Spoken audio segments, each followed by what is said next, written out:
कृष्ण गोविंद गोविंद कृष्ण गोविंद गोविंद कृष्ण गोविंद गोविंद कृष्ण गोविंद गोविंद कृष्ण गोविंद गोविंद कृष्ण गोविंद गोविंद कृष्ण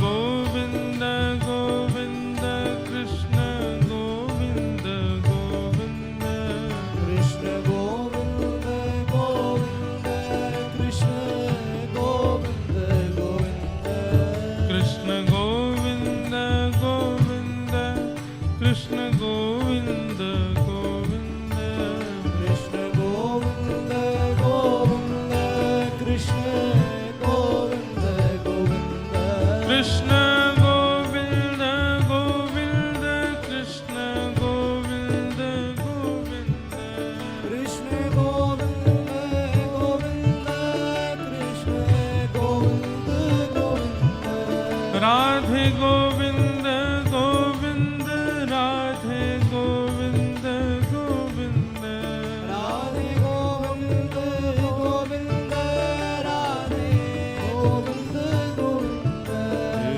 गोपाल राधे कृष्ण गोविंद गोविंद गोपाल राधे कृष्ण गोविंद गोविंद हे गोपाल राधे कृष्ण गोविंद गोविंद गोपाल राधे कृष्ण गोविंद गोविंद हे गोपाल हे गोपाल हे गोपाल हे गोपाल हे गोपाल हे गोपाल हे गोविंद गोपाल हे गोविंद गोपाल हे गोविंद गोपाल हे गोविंद गोपाल राधा श्री गोपाल श्री गोपाल राधा गोविंद दास गोविंद राधा गोपीनाथ गोपीनाथ मदन मोहन लाल मदन मोहन राधा रमण लाल राधा रमण लाल रमण राधा रमण राधा रमण लाल राधा रमण लाल राधा कृष्ण गोविंद गोविंद हे गोपाल राधा कृष्ण गोविंद गोविंद हे प्रेम दाता निताई बोले बोल हरि हरि बोल हे हरि बोल हरि बोल हरि हरि हरि बोल आइए। हे हरि बोल हरि विवाह था वहाँ रहे, रात्रि भर वहाँ रहे, फिर रात्रि को ही अर्धरात्रि में 2-3 बजे वृंदावन से निकले, दिल्ली से भोपाल आए, भोपाल से दौड़े दौड़े सागर आए और आके सीधे मंच पर बैठे हैं। नहीं है और जुखाम खांसी कथा वक्ता बोलने वाले के लिए सबसे बड़ी जो परेशानी है कि उसका गला साथ ना दे। लेकिन हमको आदत है कि हम जुखाम में ज्यादा बढ़िया कथा कर देते हैं। तो भले ही आंखें ना खुलें, भले ही दिमाग ना चले, सांस ना जावे, लेकिन कथा होगी। तो ऐसी अवस्था में हैं, बदलता मौसम है, पर ठाकुर जी ने पता नहीं कैसी योजना बनाई। घर में तो सब हमारे उत्सव पारिवारिक चल रहे थे, पर हमारे कथा के जो यजमान हैं श्री शैलेंद्र जी और उनकी धर्म पत्नी अनुश्री जी, इनका इतना स्नेह, इतना प्रेम और इतना लगाव हो गया है हमारे लाल जी से, हमसे, हमारे परिवार से, कि जब हम पिछली बार आए थे तब ये यजमान थे, पर अब की बार जब हम आए हैं तो ये हमारे परिवार के सदस्य ही हैं। तो उसी भाव से ही हम कथा सुनाने के लिए आए हैं। कुछ मना कर पाना हमारे वश में नहीं था। पहले तो प्रयास किया कि ना आवें, हमने कहा बाद में कोई योजना बनेगी तो आएंगे, अभी तो असंभव है। पर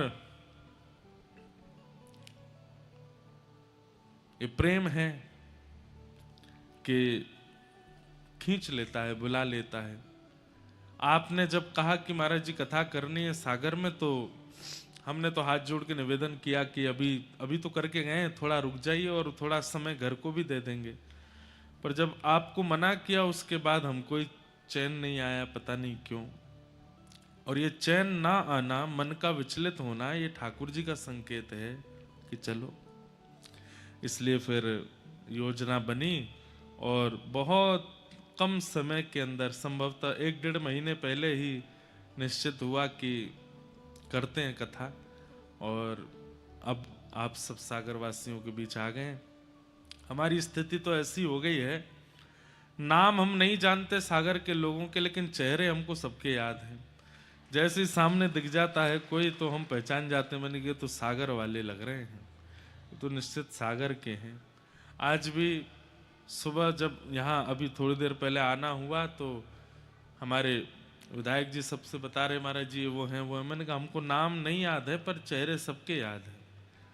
कई चेहरे जो दिखते रहते हैं। अब हम मध्य प्रदेश में कहीं भी आते हैं और सागर का कोई व्यक्ति दिख जाता है तो व्यक्ति सामान्य उसका नाम नहीं पता, पर देखते ही पता चल जाता है सागर का है। तो इतना चिंतन, इतना परिचय चित्त में प्रगाढ़ होना भी बहुत बड़ी बात है भैया। इतनी संख्या में लोग कथा सुनने आते हैं, पर हर जगह के लोग याद नहीं रहते। पर हाँ, जहां जहां कथा होती है और वहां की कथा में जब कोई विशिष्ट आते हैं तो उनसे तो परिचय हो जाता है। तो सागर में फिर से आए हैं, बिहारी जी के दर्शन करने जाएंगे एक दिन। हमारे ठाकुर जी इतने प्रेम से सागर में विराज रहे हैं, खूब आनंद करेंगे। आज तो प्रथम दिवस है कथा का। आगामी 7 दिन तक यानी कि 25 तारीख तक खूब प्रेम और भाव से हम आप सब लोग कथा का रसस्वादन पान करेंगे। हल्की हल्की ठंड प्रारंभ हो गई है, हल्की हल्की ठंड लगने लगी है। कथा का समय रोज 1:30 बजे से है, 2 बजे से। हाँ, तो 2 बजे हमारे लिए, 1:30 बजे आपके लिए है। तो कल से तो बिल्कुल समय से आप आ जाएं, क्योंकि रात्रि जल्दी हो जाती है। और 2 बजे से लेकर के आगामी 5 बजे तक हम लोग कथा का श्रवण किया करेंगे। 6 बजे तक जाएंगे, बाकी ज्यादा मन लग गया तो 7 भी बज सकते हैं। तो आप लोगों का काम है 1:30 बजे तक आ जाइए और बड़े मशक्कत करके और बड़ी व्यवस्थाएं करके और बड़ी योजनाएं इधर उधर करके ये कथा करने के लिए हम आए हैं। इसलिए खूब प्रेम से आप पधारिएगा, इसका लाभ लीजिएगा। सागर में इतनी जल्दी जल्दी दूसरी बार आने का अवसर मिल रहा है, ये तो बहुत अच्छी बात है, ठाकुर जी की कृपा है।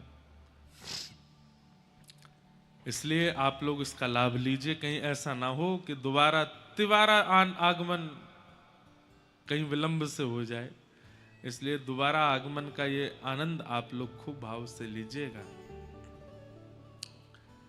गुरु, वक्ता या कोई भी वैष्णव श्रेष्ठ वृंद अपने शिष्य की, अपने वैष्णव की, अपने परिकर की 4 प्रकार से रक्षा करता है, 4 प्रकार से पोषण करता है। बहुत ध्यान से सुनिएगा। वचन से, स्पर्श से, दृष्टि से और मन से। बहुत ध्यान से सुनिएगा। चाहे आप हमें लीजिए, चाहे आप अपने गुरुजनों को लीजिए, चाहे आप किसी भी श्रेष्ठ वैष्णव वृंद को लीजिए, मध्य प्रदेश के संतों को लीजिए या हमारे वृंदावन के संतों को लीजिए, ये समस्त संत परिकर और भगवत संबंधी जितने भी महापुरुष हैं, ये 4 प्रकार से पोषण करते हैं।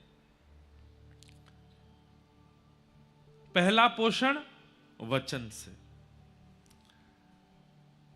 आपको वचन से पोषित करेंगे।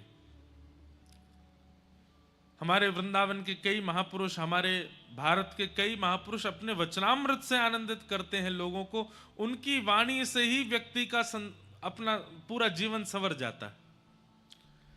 स्वामी विवेकानंद का विचार और उनकी वाणी ही आज तक लोगों का कल्याण कर रही है। रामकृष्ण परमहंस जी के विचार आज तक लोगों का कल्याण कर रहे हैं। गोस्वामी तुलसीदास जी के विचार, उनकी वाणी आज तक लोगों का कल्याण कर रही है। आज भी भारत में कितनी ऐसी व्यासपीठ हैं जो अपनी वाणी से लाखों लोगों का घर संभाल रहे हैं। तो गुरु, वैष्णव और भगवत वृंद वाणी से हमारा उपकार करते हैं, हमारा कल्याण करते हैं। दूसरा, स्पर्श से। आप गुरु का स्पर्श करो, ये एक बात है, ये सामान्य बात है। और हमारे बुंदेलखंड में और मध्य प्रदेश की तरफ एक नियम बन गया है, क्या, जब तक छू नहीं लेंगे तब तक प्रणाम मानते ही नहीं है।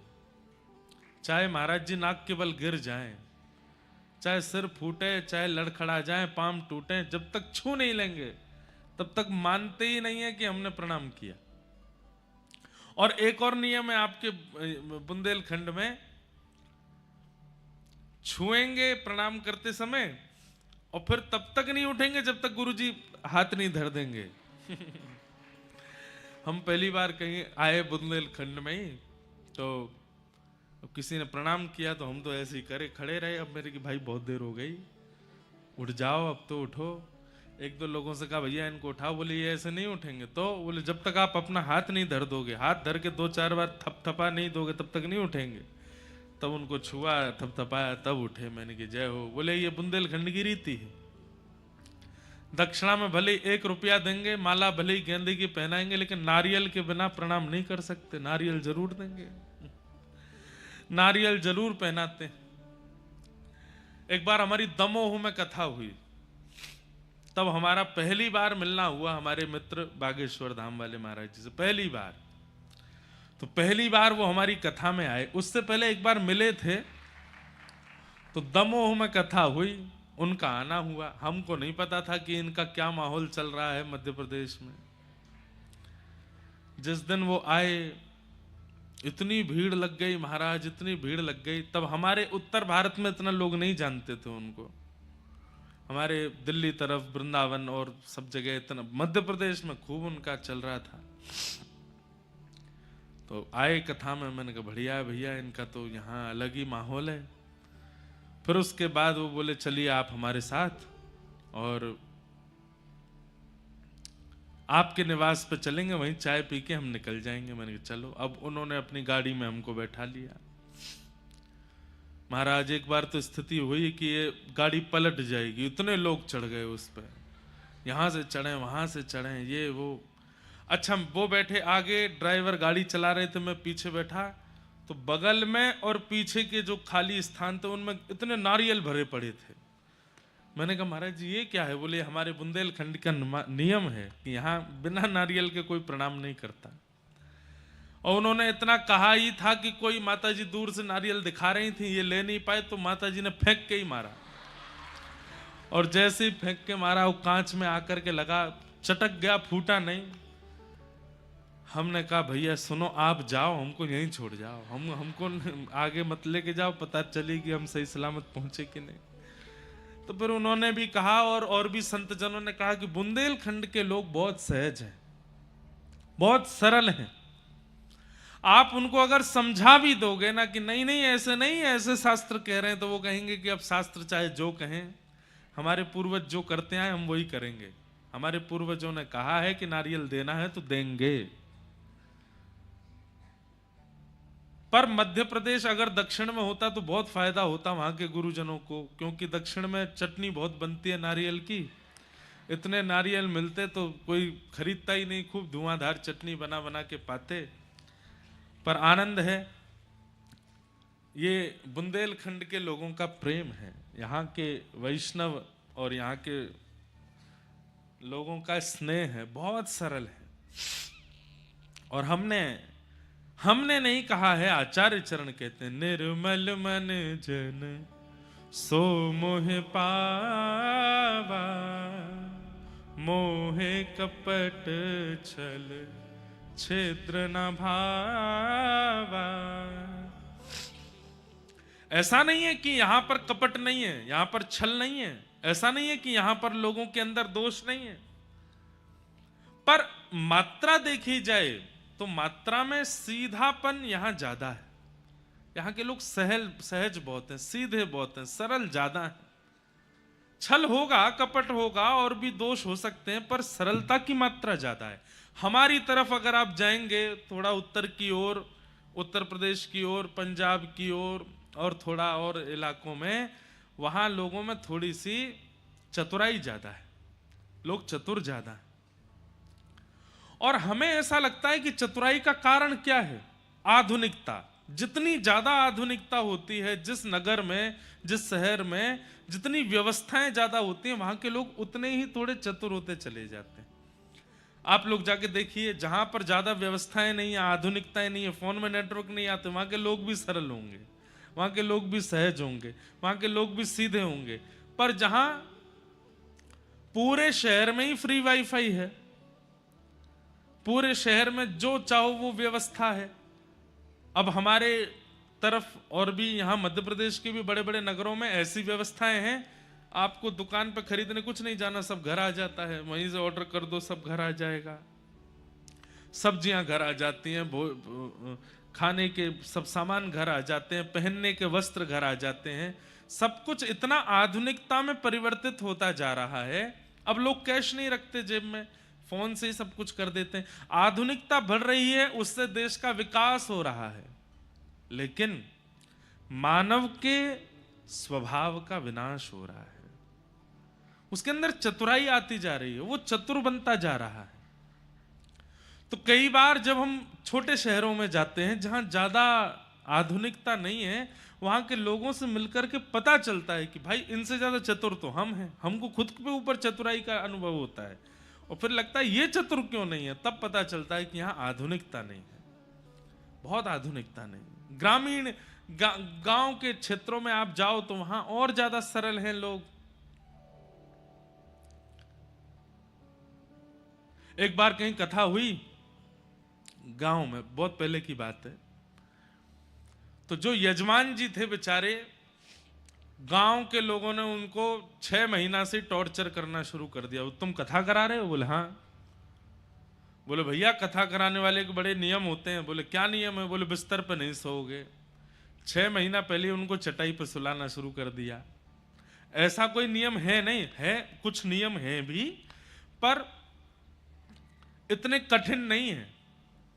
कहने का अभिप्राय ऐसा है कि कथा कराने वालों को थोड़े नियम व्रत में रहना चाहिए, और व्रत इसलिए करना चाहिए ताकि हमारी कथा, हमारी जो आयोजन है वो सफलतापूर्वक पूर्ण हो जाए। तो कई लोग ऐसा नियम लेते हैं, एक समय भोजन करते हैं, एक समय फलाहार करते हैं। कई लोग ऐसा नियम भी लेते हैं कि वो सिले हुए वस्त्र नहीं पहनते। कई लोग ऐसा नियम लेते हैं कि वो साबुन नहीं लगाते। कई लोग ऐसा नियम लेते हैं वो भद्र नहीं होते। कई लोग ऐसा नियम लेते हैं वो छौंक लगा करके ज्यादा नहीं पाते। ऐसा कुछ, इन सब से कोई बहुत बड़ा प्रभाव नहीं पड़ता है, पर ये आपकी श्रद्धा के ऊपर निर्भर है। हम तो कहते हैं खूब चकाचक खाओ सुबह शाम, लेकिन कथा सुनो ध्यान से। तो कहीं पर कथा हुई ग्रामीण क्षेत्र में, तो परीक्षित जी के पीछे पूरी गांव पड़ गया, जमीन पर सो। तो बेचारे 6 महीना से जमीन पर सोने लगे। उनको लगा ऐसी कथा होती है, नीचे छूना पड़ता है। फिर उनको किसी ने जाकर के कहा, बोले कि कोरे वस्त्र लेकर के आओ, पानी में हल्दी घोल करके, चूना घोल करके उसमें वस्त्रों को धो, उनको सुखा के उन्हीं को पहनना है। बेचारे वो पहनने लगे।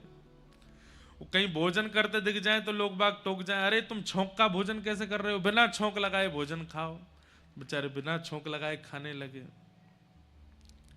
अब तो उनकी स्थिति ऐसी कर दी महाराज, वो पत्नी से वार्ता भी करें, अरे तुम ब्रह्मचर्य का पालन करो, तुम दूर जाके बैठो, पत्नी सामने आ जाए तो आंखों पे हाथ धर लो। इतने नियम करवा दिए उनसे कि जब 6 महीने बाद हम पहुंचे तो बेचारे ऐसे लग रहे थे जैसे हैंगर पे कपड़ा टंगा हो, पतले दुबले बेचारे, मुख के सारे तोते उड़े हुए थे उनके, भद्र कर दिया था उनको, और गांव के लोग उनको चला रहे थे। हमने जब जाके उनको देखा, मैंने कहा भैया ये आप इतने नियम, पूरी जनता तो बैठ के सुनती कथा पंडाल में, वो अलग से बाहर निकल के जमीन पे मिट्टी पे बैठ के कथा सुनते। एक दिन हमने पूछा, बेचारे आए बड़े दीनहीन से, दुखी आ रहे, 6 महीना से इतने कष्ट में थे। मैंने कहा आप ठीक हैं? बोले हाँ महाराज जी ठीक हूँ, बस निर्विघ्न कथा हो जाए। मैंने आप इतने परेशान क्यों लगते हो चेहरे से? नहीं महाराज जी वो नियम का पालन कर रहा हूँ ना, परीक्षित बनने का कोई वो तो बड़ी सामान्य बात नहीं है। तो जब उन्होंने अपने नियम बताए, मैंने कहा भैया जय हो। किसने बताए ये नियम? बोले गांव के लोग सब बोलते गए। तो हमने कहा बड़े सीधे लोग हैं, ऐसा कुछ नहीं है, खूब प्रेम से खाओ पियो करो आनंद, बढ़िया कपड़े पहनो, कथा सुनो, इतने ज्यादा विचलित क्यों हो रहे हो? ऐसी स्थिति। अब जैसे ही हमने उनको बोला तो बोले अच्छा महाराज जी बिस्तर पर सो सकते हैं? मैंने कहा हाँ सो, क्या दिक्कत है, कोई ऐसी बात नहीं, गांव के लोग सीधे हैं, वो बेचारे बहका गए आपको, आप बहक गए। इतने प्रसन्न हो गए, तुरंत मुझसे बोले महाराज जी एक बात बताइए। बोले क्या? हम बीड़ी पी सकते हैं?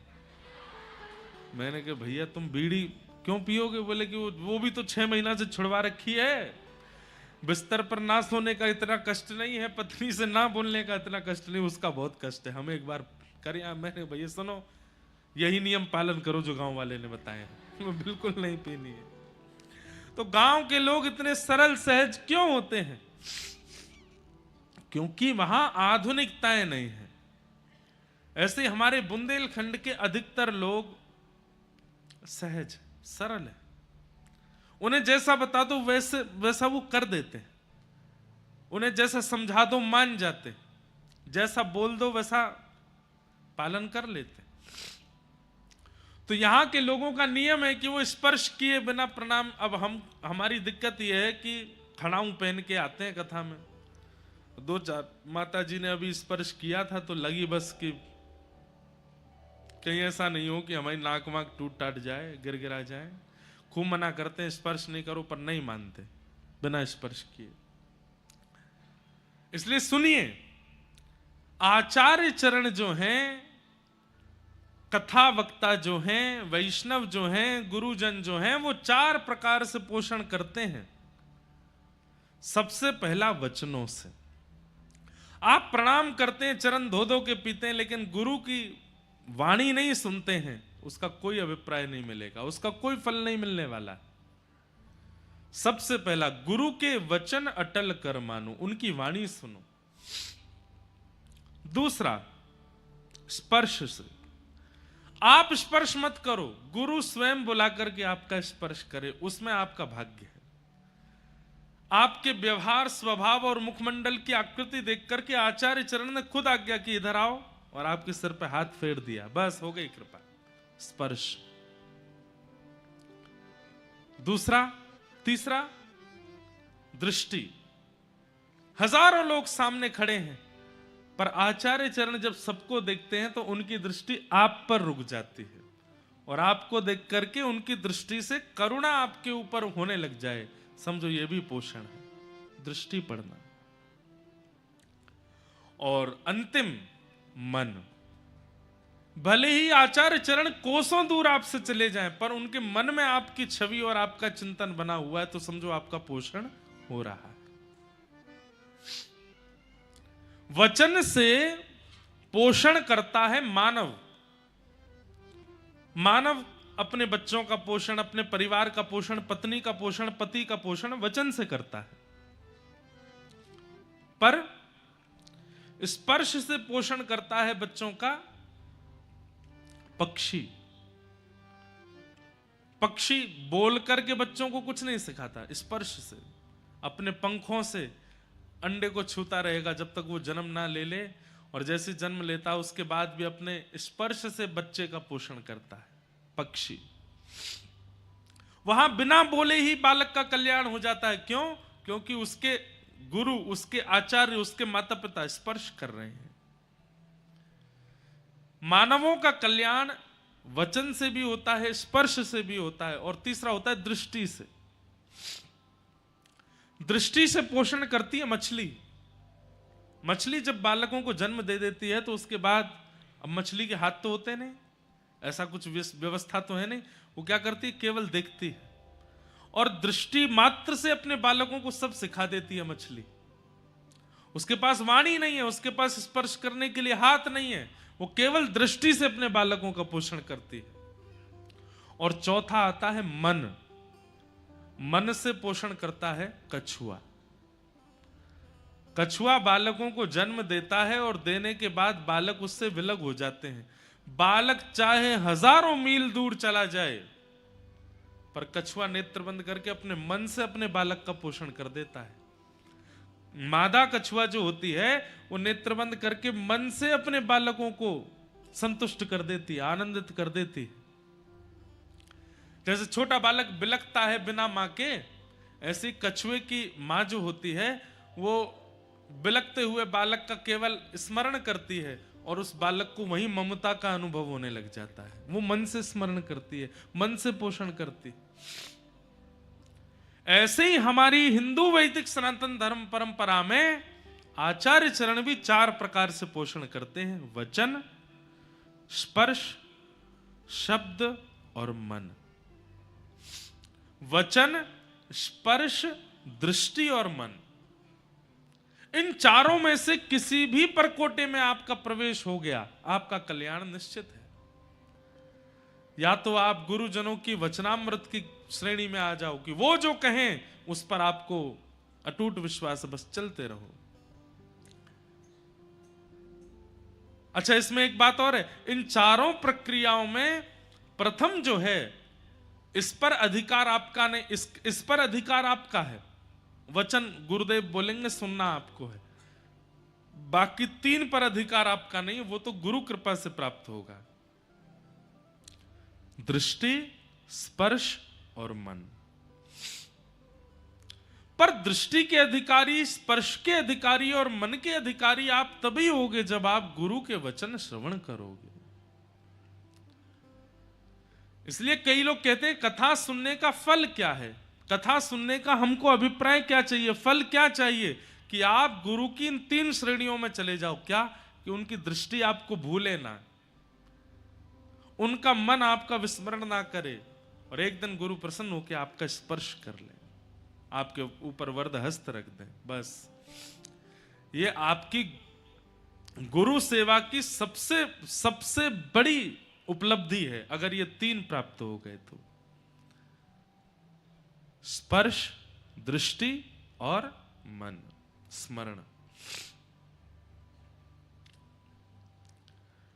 हम जितने भक्तों का चिंतन करते हैं यहां कथा में आकर के, चाहे वो गोस्वामी तुलसीदास जी महाराज हों, चाहे आपके सागर के पास के ही श्री बिहारिन देव जी हों, चाहे श्री नागरीदास जी हों, चाहे हितरवंश महाप्रभु हों, चाहे स्वामी श्री हरदास जी हों, ये सारे वो भक्त हैं जिनका स्मरण ठाकुर जी करते हैं, जो ठाकुर जी की स्मृति में रहते हैं। ये वो है। तो 4 प्रकार से गुरु पोषण करता है, और इन चारों पोषकों से जीव का उद्धार, जीव का कल्याण होता है। निश्चित है कि अगर शिष्य उपलब्धियों को प्राप्त हो रहा है तो निश्चित है कि गुरु के चिंतन में वो है, इसीलिए उपलब्धियों को प्राप्त हो रहा है। अच्छा, उपलब्धि का मतलब आप यहां पर कदापि धन को मत समझिएगा। उपलब्धि का मतलब आप कदापि यहां पर संसारी वैभव को मत समझिएगा। बहुत यश मिल रहा है, वैभव मिल रहा है, धन मिल रहा है, तो इसका मतलब गुरु उसका स्मरण कर रहे हैं, नहीं, इस रूप में नहीं कह रहे हैं। तो फिर किस रूप में है? उपलब्धि का मतलब है चाहे धनवान है, चाहे निर्धन है, चाहे भूखा है, चाहे पेट भरा है, लेकिन वो व्यक्ति अत्यंत प्रसन्न है, इसका मतलब गुरु की स्मृति में वो है। चाहे उसके बंगले बने हुए हैं, चाहे वो छोटी सी कुटिया में रहता है, लेकिन अत्यंत प्रसन्न चित्त रहता है, तो इसका मतलब गुरु के चिंतन में वो है, गुरु उसका चिंतन करते, गुरु उसका स्मरण करते। बस हमें यही उपलब्धि प्राप्त करनी है कि हम आचार्यों की स्मृति में आ जाएं, आचार्यों के चिंतन में आ जाएं, ठाकुर जी की स्मृति में आ जाएं, ठाकुर जी के चिंतन में आ जाएं। मुझे नहीं लगता कि मैं और आप अभी ठाकुर जी के चिंतन में हैं। मुझे ये अनुभव नहीं होता। ठाकुर जी हमको याद करते हैं, अभी हम ठाकुर जी को याद करते हैं, हम ठाकुर जी का चिंतन करते हैं। उपलब्धि तो तब मानो जब ठाकुर जी हमारा चिंतन करें, ठाकुर जी हमारा स्मरण करें। मेरा सुमिरन हरि करें, मैं पावा विश्राम। एक परम भक्त हुए भगवान के, उनका नाम था कुआ जी। क्या नाम था? कुआ जी। उनका नाम कुआ इसलिए पड़ा, उसके पीछे भी एक कथा है। तो कुआ जी जो थे, ये एक मट्टी के बर्तन बनाने वाले व्यक्ति थे। क्या बोलते हैं उन्हें? कुम्हार। कुम्हार थे कुआ जी। पर इनका नियम इतना था, ऐसा था कि ये उतने ही बर्तन बनाते थे जिनसे इनकी पत्नी का पेट भर जाए, और अगर 2-4 महात्मा कभी इनके गांव में आ जाएं तो उनको ये प्रसाद पवा सकें। बस इतने ही बर्तन बेचते थे। मतलब आज की व्यवस्था इनकी पत्नी की, और अगर संत महात्मा कोई आ जाए तो उनको पवाने की।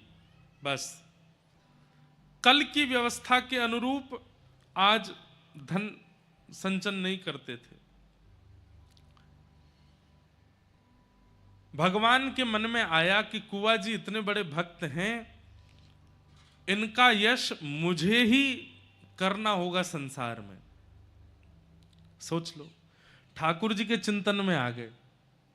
ठाकुर जी ने मन बना लिया कि कुआ जी का यश मुझे करवाना है। और भगवान ने एक दिन ऐसी लीला की कि कुआ जी महाराज सुबह सुबह उठ करके बर्तन बेच करके आए मिट्टी के, और उससे जो धन प्राप्त हुआ अपने लिए, अपनी पत्नी के लिए प्रसाद सिद्ध कर लिया, 2-4 महात्माओं के लिए प्रसाद सिद्ध कर लिया। लेकिन आज इनके द्वार पर 200 महात्मा आ गए। ठाकुर जी ऐसी परीक्षा लेते हैं। जब ठाकुर जी को ठोक बजा करके किसी को भक्त का अनुभव करना होता है कि ये उचित है कि नहीं, उसकी ऐसी परिस्थिति प्रकट कर देते हैं कि उस परिस्थिति से वो घबरा जाए। और जैसे ही व्यक्ति घबराता है, ठाकुर जी समझ जाते हैं कि भाई कच्चा है, पक्का नहीं है, घबरा गया। परीक्षा से घबराए ना, परिस्थिति से घबराए ना। 200 वैष्णवों को जैसे अपने द्वार पर देखा, कुआ जी घबराए नहीं। अपनी पत्नी से कहने लगे, देवी आज कितनी बड़ी कृपा, आज तक इतने वर्षों में 2 महात्मा, 4 महात्मा, 5 महात्मा से ज्यादा प्रत्येक दिन हमारे द्वार पर नहीं आए, लेकिन आज कितनी बड़ी पूंजी हमारी, इतने बड़े गांव में हमारे द्वार पर 200 महात्मा आए। पत्नी ने कहा, आ तो गए, पर इनको पवाएंगे कैसे? बोले कि वो सब व्यवस्था ठाकुर जी देखेंगे, आप तो बस इनको बैठाओ। बैठा दिया। बोले महाराज आप लोग आए हैं, अब आप भी जानते हैं कि एक परिवार में 200 लोगों को पवाने की व्यवस्था तो नहीं होती, तो इसलिए थोड़ी प्रतीक्षा करनी पड़ेगी। मैं जाऊं बाजार से कुछ ले आऊं सामग्री, तब तक आप स्नान ध्यान संध्या वंदन करो, और पत्नी बढ़िया प्रसादी बनाएगी, फिर आप लोग पाइएगा। कुआ जी महाराज तुरंत घर से निकल करके गए, जो नगर सेठ थे उनके पास गए, और नगर सेठ जी से जाकर के कहा कि आप मुझे कुछ धन राशि दे दीजिए, नगर सेठ जी बोले, भाई पिछली धनराशि तो अभी तक चुका नहीं पाए तुम, और कितनी धनराशि चाहिए तुमको? बोले 200 लोगों को प्रसाद पवाना है, उतनी धनराशि चाहिए।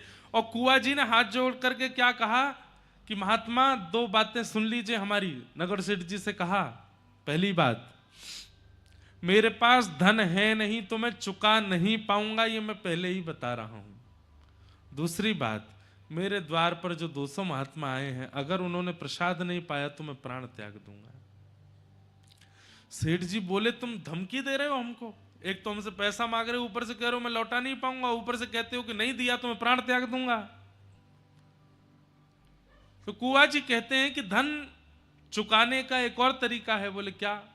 आप मुझसे अपने घर में कोई काम करवा लीजिए, मुझसे परिश्रम करवा लीजिए, और उस परिश्रम के बदले मुझे 200 महात्माओं को प्रसाद पवाने के लिए धन दे दीजिए। परिश्रम कर दूंगा मैं आपके यहां, पर धन नहीं लौटा पाऊंगा। तो सेठ जी मान गए। सेठ जी ने कहा, तो फिर ठीक है, एक काम करो। बोले क्या? हमारे घर में जल की व्यवस्था नहीं है, हमको जल लेने के लिए पोखर तालाब में जाना पड़ता है हमारी घर की बहू बेटियों को। पीछे कुछ जमीन हमारी बची है, तुम वहां पर कुआं खोदोगे अकेले, और कुआं खोद करके उसमें जल का स्रोत जब तक नहीं निकल आए तब तक खोदते रहोगे। कुआं में पानी ऐसी थोड़ी आ जाता है कि 2, 4, 10 फीट में आ जाए। शर्त है तुम और तुम्हारी पत्नी, तुम ही दोनों कुआं बनाओगे। कुआ जी बोले, मुझे स्वीकार है, पर अभी मुझे धन दे दीजिए, मुझे संतों की सेवा करनी। सेठ जी ने धन दिया। नाचते गाते हुए गए, सब सामग्री लेकर के घर पहुंचे, झरा भंडारा किया, 200 महात्माओं को बढ़िया मालपुआ, खीर और सब्जी पूड़ी आदि सब प्रेम से पवाई। पत्नी बोली, आप इतना सामान कहां से लेके आए, कैसे लेके आए? बोले, देवी कोई टेंशन की बात नहीं है, इसका मैं परिश्रम करूंगा ना। बोले, कैसे परिश्रम करोगे? बोले, सेठ जी ने कहा है कुआं खोद देना, तो उनके यहां कुआं खोदेंगे। महात्मा तो प्रसाद पाकर के चले गए। यहां पर अगले दिन ही कुआ जी पहुंच गए, और पहुंच करके अपनी पत्नी के साथ में, अब कुआ जी खोदते हैं और जितना मिट्टी होती है परात में भरते हैं, पत्नी को देते हैं, दूर फेंक करके पत्नी आती है। अब कमाई नहीं हो रही है इनकी, दोनों पति पत्नी भूखे रहते हैं। क्यों? ये तो परिश्रम दे रहे हैं, और कमाई होती है मिट्टी के बर्तन बना के बेचने से। वो कैसे करें? घर में कोई और सदस्य है नहीं, 3-3 दिन 4-4 दिन तक कुछ भोजन को नहीं मिलता। लेकिन प्रसन्न मुद्रा में हरि स्मरण करते हैं, हरि का भजन करते हैं, ठाकुर जी का नाम लेते हैं, और प्रेम से कुआं खोद रहे हैं। 4-5 दिन बाद कोई कुछ दे देता है तो दोनों आधा आधा खा लेते। हम आपको बता रहे हैं कि ठाकुर जी कैसों का स्मरण करते हैं। एक बात निश्चित है, आपको माननी पड़ेगी, अगर जीवन में कठिन परीक्षा आई है तो इसका मतलब यह समझ लीजिए ठाकुर जी मिस कॉल मार रहे हैं आपको, ठाकुर जी याद कर रहे हैं।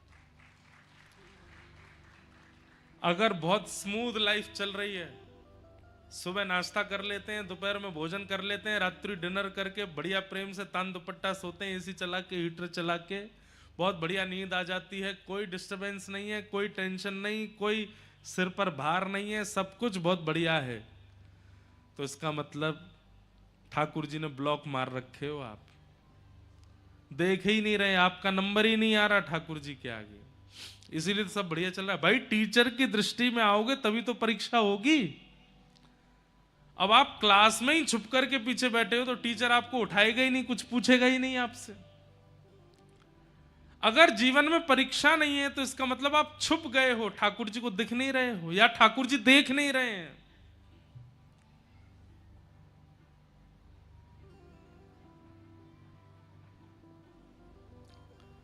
तो कुआ जी की ऐसी परीक्षा, लेकिन प्रसन्न मुद्रा में भगवान का स्मरण करते हुए कुआं खोद रहे हैं।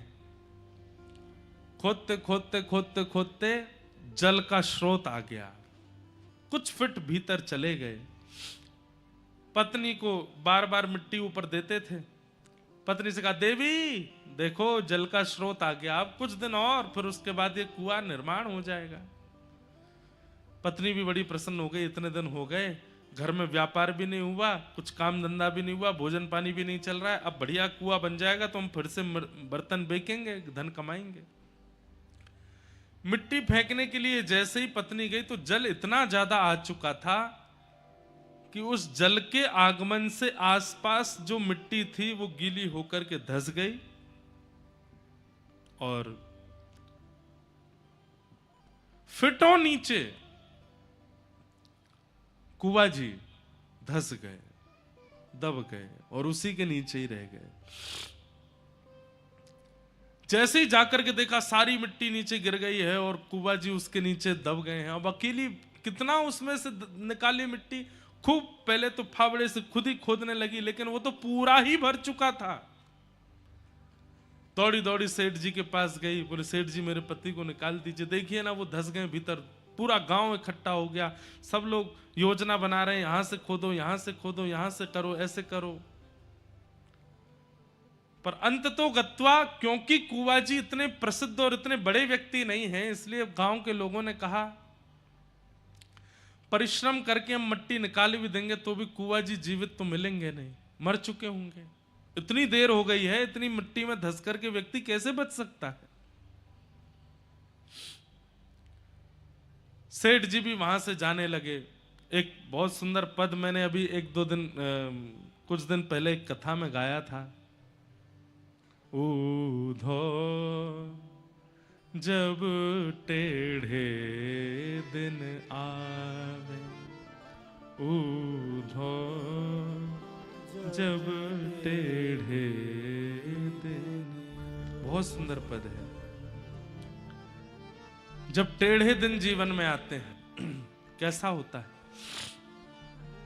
हाँ हाँ, ऊधो जब टेढ़े दिन आवे, ऊधो जब टेढ़े दिन आवे। बंधुओं एक बात याद रखिएगा, मैं वक्ता हूं, मुझसे लेकर के पीछे बैठे हुए व्यक्ति कोई किसान हैं, उन तक भी इस संसार में कोई व्यक्ति ऐसा नहीं है जिसके जीवन में टेढ़े दिन नहीं आते, जिसके जीवन में विषमताएं परिस्थिति नहीं आती। अगर नहीं आ रही हैं तो वो जी ही नहीं रहा है, वो इस संसार का है ही नहीं है। इस संसार में आए हैं तो भोगना तो पड़ेगा, परिस्थितियां तो आएंगी। ये संसार एक विद्यालय है और हम सब यहाँ के विद्यार्थी हैं, परीक्षा तो होंगी। ऊधो जब टेढ़े दिन आवे, ऊधो जब टेढ़े। शब्द सुनिएगा।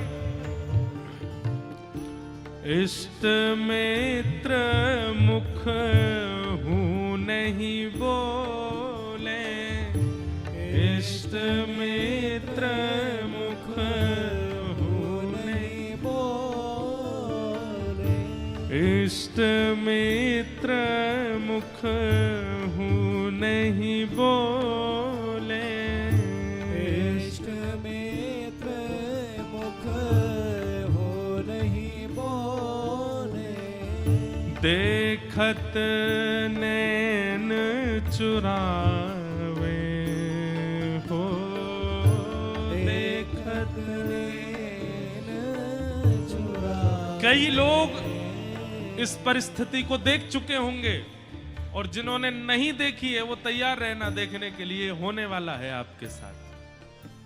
ये परिस्थिति सबके जीवन में या तो आ चुकी होगी या आने वाली है, इसलिए तैयार रहिएगा।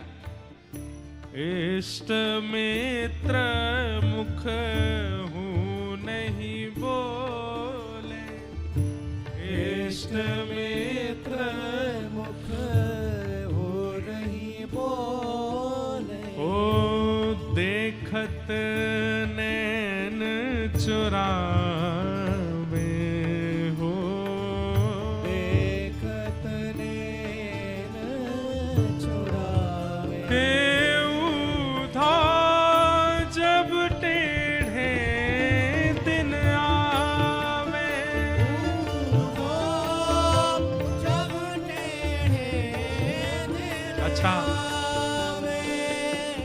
पद सुन के पता चला कौन से संदर्भ का पद है ये।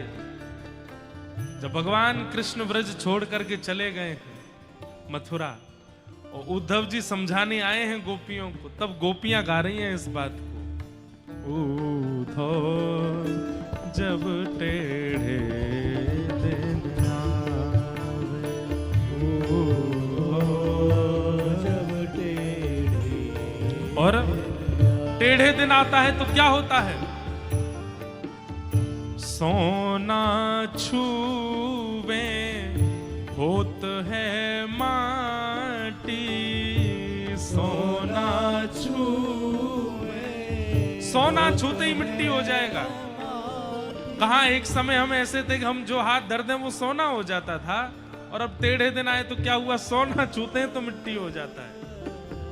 सोना छूवत होत है माटी, सोना छूवत होत है और माटी। सबसे बड़ी बात, मूरख ज्ञान बतावे हो, मूरख ज्ञान बतावे। सबसे मूर्ख व्यक्ति हमारे मित्रों में, सबसे मूर्ख व्यक्ति हमारे परिवार में, वो ज्ञान देने लग जाता है जब टेढ़े दिन आते हैं। ऊधो जब टेढ़े दिन आवे, ऊधो जब टेढ़े दिन हे ऊधो जब टेढ़े दिन आवे। जब टेढ़े और अंत में गोपियां बहुत अच्छी बात कहती, तो बहुत बड़ा पद है लेकिन क्योंकि प्रसंग नहीं है इसलिए पूरा पद गाने का अभिप्राय नहीं है। अंत में गोपियां कहती हैं, अपनो अपनो भाग्य सखीरी, अपनो अपनो भाग्य सखीरी, अपनो अपनो भाग्य सखीरी, अपनो अपनो भाग्य सखीरी। काको दोष लगावे, काको दोष लगावे। हे सूरदास विधि ना के आगे, सूरदास विधि ना के आगे। सूरदास विधि ना के आगे, सूरदास विधि ना के आगे। छिन भर टरहु न पावे हो,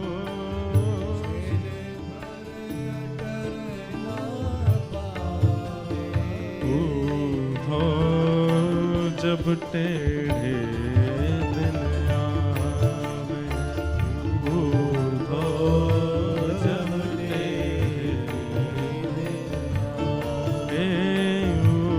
ऊधो जब टेढ़े दिन आवे, ऊधो जब टेढ़े दिन आवे। जब जीवन में टेढ़े दिन आते हैं तो ऐसी स्थिति बन जाती है। अब देखिए वहां कुआं जी, वो भी तो एक मानव है, मिट्टी के ढेर के नीचे फंस गए हैं, लेकिन गांव के लोग क्या कह रहे हैं? पत्नी को सांत्वना देते हुए कह रहे हैं, अब हम निकाल भी देंगे तो क्या फायदा, वो जीवित तो बचेंगे नहीं। पत्नी कह रही है कि इतनी जल्दी आप लोग कैसे मान रहे हैं? बोले कि मान, इतनी संख्या में मिट्टी उनके ऊपर गिर गई है, वो जीवित कहां बचेंगे? उनको निकाल भी देंगे तो तुम अभी शोक में हो, उनका शव देख करके और शोक में आ जाओगी। अब उनको नीचे ही गड़े रहने दो। और सेठ ने कुछ धन आदि देकर के पत्नी से कहा अब तुम ज्यादा शोक मत करो। अब अकेली पत्नी, परिवार तो है नहीं, किससे जाकर के कहे कि मेरे पति को निकालो। सामान्य व्यक्ति जो जीवन जीते हैं बहुत कठिनाई सहते हैं बंधुओं कभी कभी, क्योंकि उनके पास में पावर नहीं है, उनके पास में लोग नहीं है, उनकी पहुंच नहीं है। पर जिनकी संसार में किसी से पहुंच नहीं होती ना, उनकी रक्षा पर ठाकुर जी करते हैं। और ठाकुर जी तक पहुंच जिसकी होती है, पर संसार की पहुंच धरे रहे अपने पास। कुआ जी की पत्नी रोज ठाकुर जी से प्रार्थना करती, बोले नाथ मेरे पतिदेव आपका भजन करते थे और आपके जन, आपके संत, आपके भक्तों के लिए कर्जा लेकर के भोजन कराते थे कि संत भूखे ना चले जाए। और अंत तो गत्वा क्या दिया, मेरे पति का ऐसे इस प्रकार निर्मम तरीके से उनकी हत्या हो गई। और यहां तक कि आज मेरा कहने को कोई नहीं संसार में जो उनके शव को निकाल सके मिट्टी के भीतर से। पति कहते थे कि आप हमारे हो, आप हमारे हो, आप भी हमारे नहीं हो। आज आप भी नहीं आए हो मेरे इस शोक की घड़ी में मेरे पास। रोज पत्नी रोती, महीनों निकल गए बंधुओं, महीनों। पत्नी रोज जाती और उस टीले पर जो धस चुका था वहां जाकर के प्रणाम करती, वहीं बैठी बैठी रोती रहती। एक बार कुछ संतों की जमात आई और वो संतों की जमात उसी टीले के बगल से निकल रही थी जहां कुआ जी धस गए थे। वहां उन्होंने अच्छी व्यवस्था जान वहां बैठ करके अपने प्रसाद आदि खोल करके पोटलियों से पाना प्रारंभ किया। तभी उनको हरिशरणम हरिशरणम हरिशरणम हरिशरणम हरिशरणम नाम की ध्वनि आने लगी। ढूंढने लगे ये कौन बोल रहा है, इतना मधुर, इतना शांत, इतनी धीमी स्वर में, लेकिन हमें इतना स्पष्ट सुनाई दे रहा है। और इस स्वर में ऐसा लगता है कि मानो साक्षात हरि सामने खड़े हैं, उनको देखते हुए कोई बोल रहा है। इधर उधर दिशाओं में ढूंढने लगे कहां से ये ध्वनि आ रही है, कहां से ये स्वर आ रहा है, लेकिन कहीं कोई प्राप्त नहीं हुआ। तभी उन संतों ने कहा कि कौन बोल रहा है भाई, ये आकाशवाणी हो रही है क्या हरिशरणम की। तभी एक महात्मा ने कान लगा करके उस टीले में जब कान लगा करके देखा तो कहा अरे इसके भीतर से आवाज आ रही है। खूब सारी संख्या में वो महात्मा थे, कोई कुल्हाड़ी लेकर के, कोई खपरेल लेकर के, कोई जो साधन मिला सब लेकर के उसको खोदने लगे। गांव के लोग इकट्ठे हो गए, अरे भैया क्या कर रहे हो, काहे को खोद रहे हो। बोले अंदर से आवाज आ रही है, अंदर कीर्तन की ध्वनि सुनाई दे रही है। पूरा गांव इकट्ठा हो गया। किसी ने जाकर के कुआ जी की पत्नी को बताया, बोले जहां कुआ जी दबे थे आज कुछ महात्मा मिलकर के वहां खोद रहे हैं और ऐसा कह रहे हैं भीतर से आवाज आ रही है। पत्नी दौड़ी दौड़ी गई, वहां जाकर के जब देखा तो सब संत लगे हैं खोदने में। खोदते खोदते खोदते 2 दिन बीत गए। गांव के लोग भी अब अविश्वास, अरे हम तो पहले ही मना कर रहे थे, इतने महीने हो गए, कहां कंकाल भी नहीं बचा होगा उनका। तो अरे यहां से ध्वनि आ रही है स्वर की। थोड़ी देर में पूरे गांव को भी वो ध्वनि सुनाई देने लगी, हरिशरणम हरिशरणम हरिशरणम। खोदते खोदते 2 दिन बाद जैसे ही अंतिम परत पर पहुंचे, जैसे ही मिट्टी हटा करके देखा तो क्या पाया, सुंदर दिया जला है, सामने साक्षात ठाकुर जी का श्री विग्रह विराजमान है और कुआ जी बैठ करके खूब मधुर वहां भजन कर रहे हैं, ठाकुर जी का हरिशरणम नाम संकीर्तन कर रहे हैं। कभी हाथ में करताल लेकर के नृत्य करने लगते हैं, कभी बैठ करके प्रणाम करने लगते हैं, वंदन। देख करके किसी को भी विश्वास नहीं हुआ, ये कैसे हो सकता है। महीनों पहले दब चुका व्यक्ति, महीनों पहले जिसकी मृत्यु हो गई नीचे दब करके, वो जीवित कैसे है। क्योंकि हरि के स्मरण में कुआ जी हैं, कुआ जी के स्मरण में हरि हैं, ये पहली बात है। पर कुआ जी के मन में हरि स्मरण होते होते होते एक स्थिति ऐसी आई कि अब हरि के स्मरण में कुआ जी हैं, तो चाहे जैसी परिस्थिति आ जाए, हरि के स्मरण में जो आ जाता है, परीक्षाएं तो उसकी होती हैं लेकिन कोई उसका बाल बांका नहीं कर पाता। जीवित कुआ जी वहां से निकल करके बाहर आए। अब तो पूरा गांव उनको पूजने लगा, वंदन करने लगा। ठाकुर जी ने उनका यश बढ़ाया। हमारा कथा सुनने का उद्देश्य ये कोई मनोरंजन नहीं है बंधुओं। ये मनोरंजन के लिए नहीं आते हैं हम, या मनोरंजन के लिए नहीं आते हो आप। ये मनोमंथन का विषय है। हमारा उद्देश्य कोई और ना बन जाए, व्यापार वृद्धि ना बन जाए, वंश वृद्धि ना बन जाए, लोक प्रसिद्धि ना बन जाए। कथा से केवल एक ही चाहिए, मेरा सुमिरन हरि करें, अब वो मेरा स्मरण कर लें, अब वो मुझे याद कर लें, अब वो मुझे को एक बार अपने अपने अपने हृदय में एक बार बस मेरा नाम बोल दें। इस श्रेष्ठता को प्राप्त करने के लिए जो जो व्यवस्थाएं करनी पड़े वो सब मैं करूंगा, बस हरि मेरा स्मरण कर लें। इसी के लिए कथा सुन रहे हैं हम। तो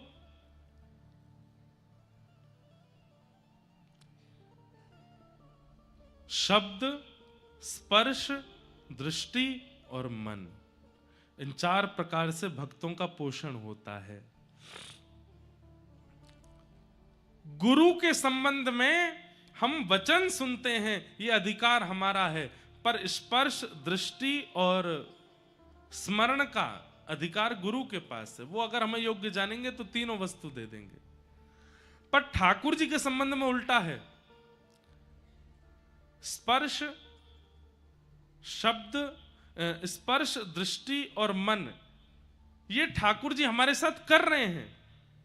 वो नित्य स्पर्श कर रहे हैं। वायु जो हमें छू रही है, ये कौन है? ठाकुर जी तो हैं। वो नित्य हमारा स्मरण कर ही रहे हैं, पर किस भावना से कर रहे हैं ये बात समझ नहीं आती। अच्छी भावना से कर रहे हैं कि सामान्य भावना से कर रहे हैं। दृष्टि उनकी हमारे ऊपर है, बस वचन सुनने की इच्छा है। दर्शन को नैना तपे, वचन सुनन को कान, मिलवे को ही रात तपे, हिय के जीवन प्राण, गोवर्धन वासी सांवरे, तुम बिन रहो न जाए।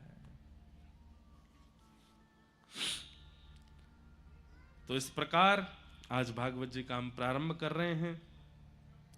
आइए महात्म की थोड़ी चर्चा कर लें, उसके बाद कथा को फिर आज विश्राम की ओर ले चलेंगे। और कल 2 बजे से आप लोग 1:30 बजे ही आ जाइएगा, और कल 2 बजे से खूब मधुर भाव से। और हमारा मन है मध्य प्रदेश में प्रगटे हमारे वृंदावन के प्रेम करने वाले भक्तों के चरित्र हम सुनाएंगे 7 दिन तक। भागवत की कथा तो सुनाएंगे ही, पर उस भागवत में भी मध्य प्रदेश में जन्म लेने वाले, और उसमें भी बुंदेलखंड में जन्म लेने वाले, और आसपास के मध्य प्रदेश प्रांत से हमारे ठाकुर जी का स्मरण भजन करने वाले वैष्णवों का चिंतन कथा में करेंगे। इसलिए रोज पधारिएगा, रोज आइएगा, खूब भाव से सुनिए। सच्चिदानंद रूपाय विश्वोत्पत्त्यादि हेतवे, तापत्रय विनाशाय श्री कृष्णाय वयं नुमः। यं प्रव्रजन्तमनुपेतमपेत कृत्यं, द्वैपायनो विरह कातर आजुहाव, पुत्रेति तन्मयतया तरवोऽभिनेदुः, तं सर्वभूत हृदयं मुनिमानतोऽस्मि। भैया ये एसी ने कहा देर में मुझको कुल्फी बना देंगे, इनको बंद कर दो दोनों।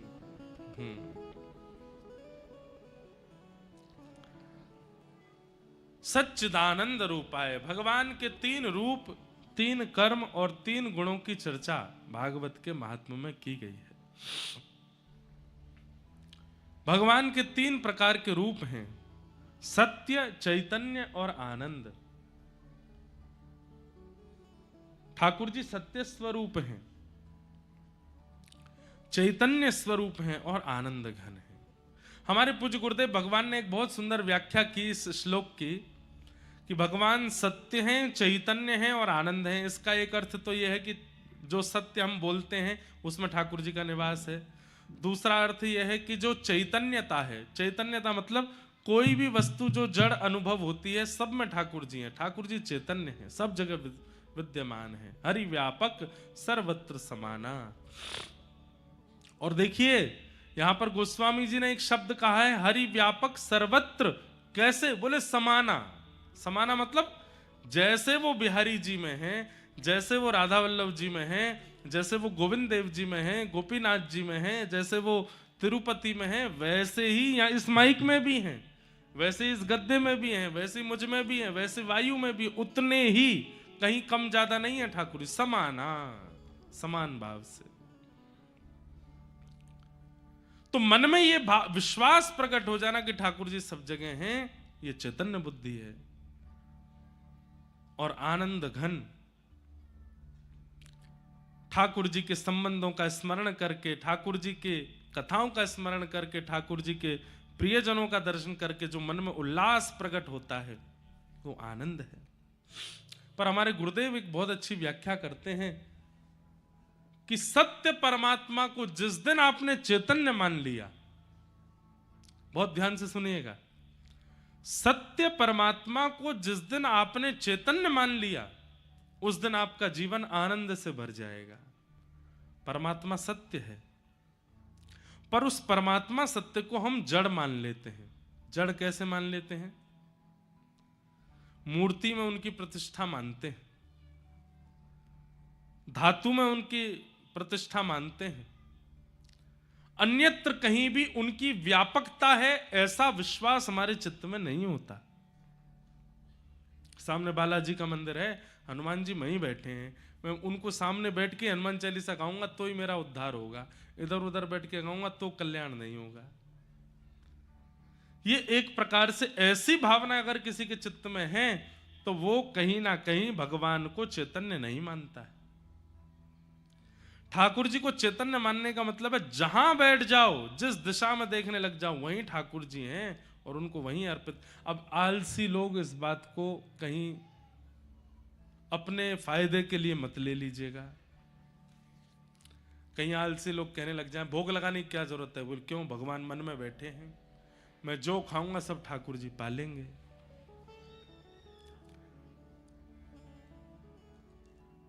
ये तर्क को तर्क वितर्क करने वाले लोग, आलसी लोग, भगवान से 100 कोस की दूरी रखने वाले लोग कहीं इसको अपना टाइटल मत बना लीजिएगा। देखो महाराज जी कह रहे हैं सब जगह भगवान है, तो मैं जो पाऊंगा उससे हो। ये भी होता है पर तुम्हारे साथ नहीं होगा। ऐसा भी होता है कि आप पाओगे ठाकुर जी का पेट भरेगा। ऐसे एक चरित्र आता है, श्रीमद वल्लभाचार्य जी महाराज के एक शिष्य थे गोवर्धन में, उनका नाम मुझे याद नहीं आ रहा, भगवान दास नाम था संभवतः। तो वो ठाकुर जी को अपना सखा मानते थे। तो उनका नियम ऐसा था, वो ठाकुर जी के सखा हैं, ठाकुर जी उनके साथ खेलने के लिए वन में जाते थे।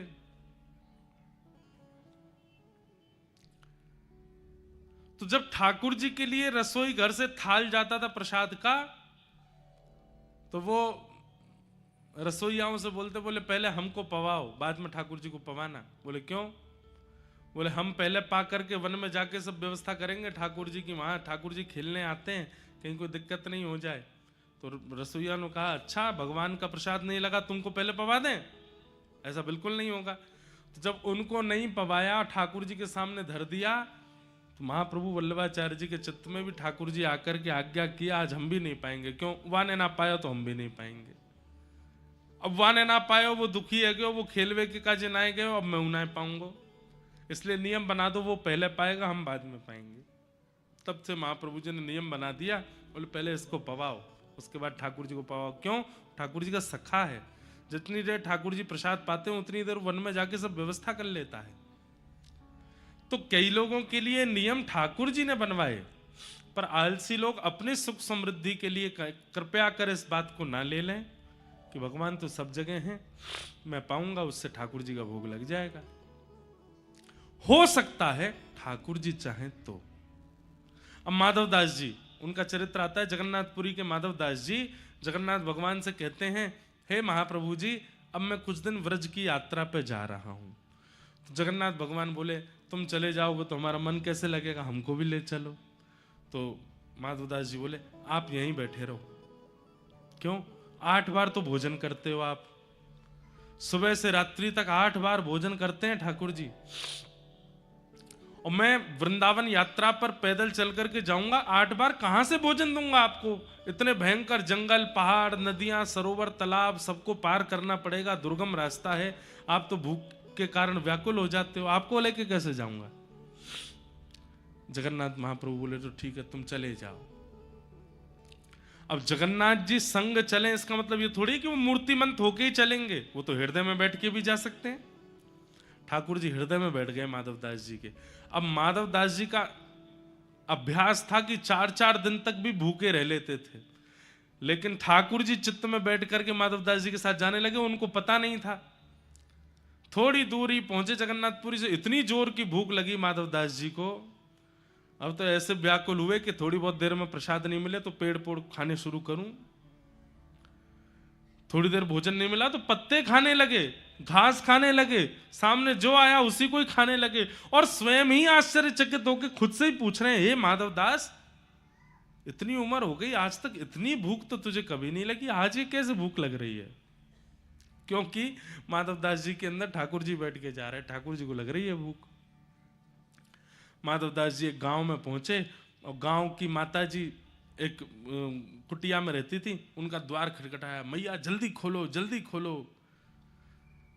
बंधुओं, ऐसी भूख कभी लगी है कि आप पागल हो गए हो, बस कुछ मिल जाए? नहीं लगी होगी। हम लोगों को ऐसी भूख नहीं लगी है अभी तक। पर एक बात शास्त्रों में कहते, महाभारत कहती है कि पुत्र शोक महाकष्टम, माता पिता के सामने पुत्र की मृत्यु हो जाना ये महाकष्ट है, पर इससे भी विशाल कष्ट होता है कष्टात कष्ट करित शोधा, भूख लगना और भोजन का ना मिलना, उससे भी बड़ा कष्ट है। माधवदास जी की ऐसी स्थिति हो गई, गेट खटखटाने लगे, मैया बोली, अरे रुको रुको, आती हूं। द्वार खोल के देखा, कहो बाबा क्या बात है, इतने व्याकुल? मैया जो है घर में, जो है घर में मुझे खिला दो, मुझे भूख लगी है, बहुत तेज भूख लगी है। बैठो बैठो, इतने व्याकुल। बोले बैठने का मतलब जो रखा है तो बनाना नहीं है, जो रखा है दे दो, पका हुआ है बिना पका हुआ जो है सब दे दो। बोले रोटी नहीं है, आटा दे दो, मैं आटा खा लूंगा, गेहूं दे दो, गेहूं चबा लूंगा, लेकिन मुझे दो। मैया बोली सब व्यवस्था है, बैठो। माधवदास जी बैठे, भोजन थाली लगा करके दी।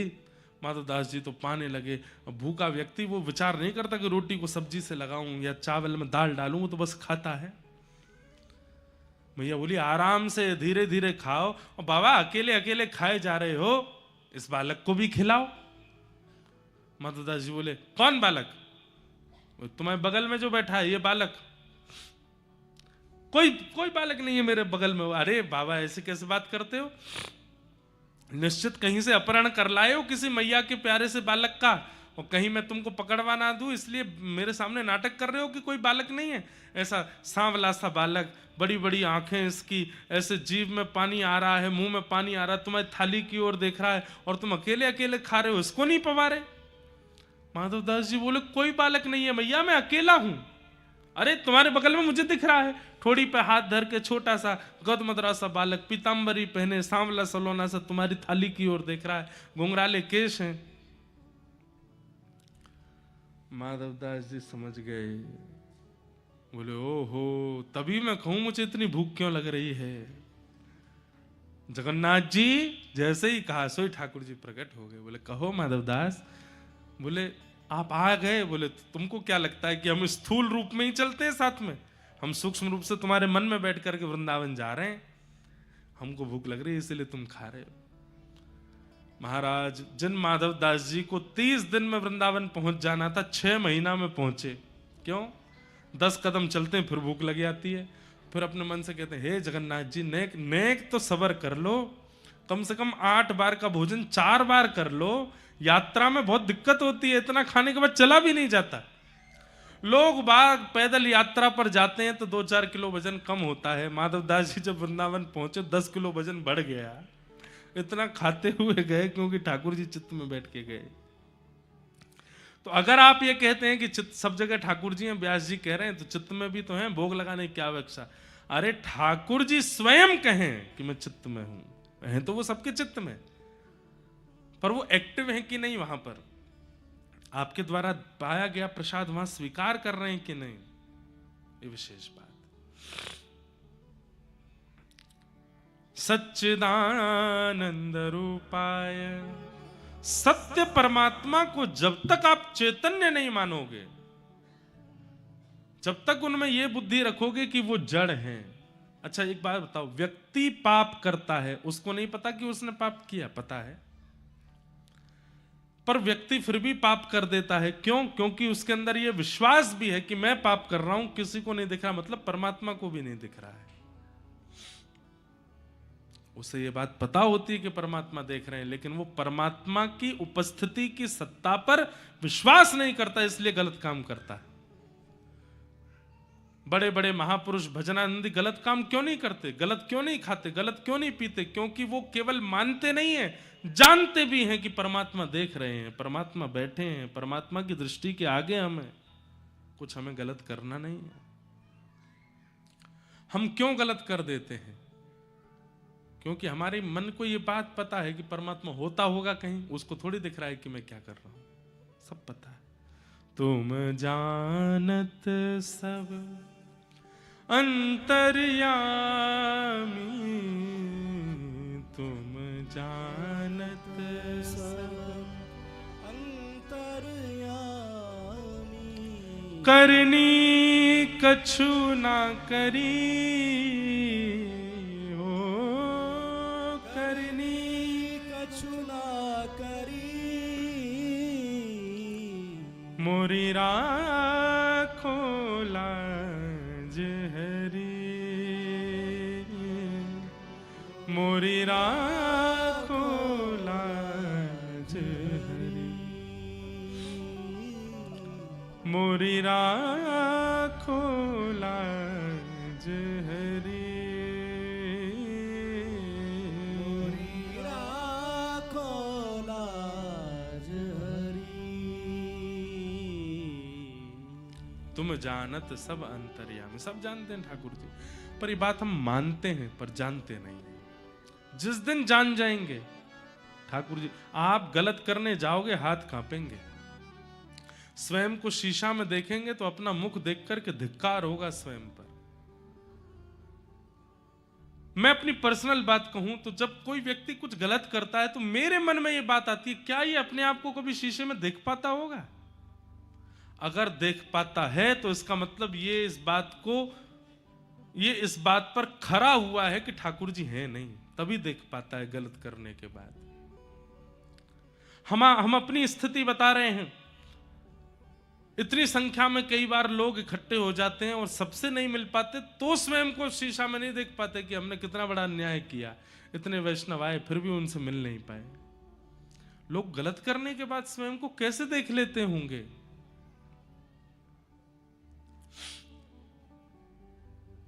भगवान चैतन्य हैं, सब जगह हैं, हर तरफ, हर जगह और हर समय।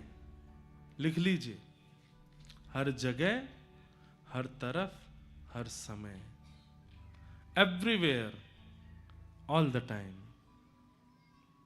उपस्थित है ठाकुर जी। ये जिस दिन आपने मान लिया उस दिन जीवन में क्या होगा? सत्य परमात्मा चैतन्य है, जिस दिन मान लोगे उस दिन जीवन में आनंद आ जाएगा, आनंद का अनुभव होने लग जाएगा। फिर ये देखो श्याम, ये देखो श्याम, यही तो है मेरे जीवन प्राण। ये देखो श्याम, ये देखो श्याम, यही तो है मेरे जीवन प्राण। नैनाभिराम बंक मुस्कान, नैनाभिराम बंक मुस्कान, बौह मरोड़ लजावत काम, बौह मरोड़ लजावत काम।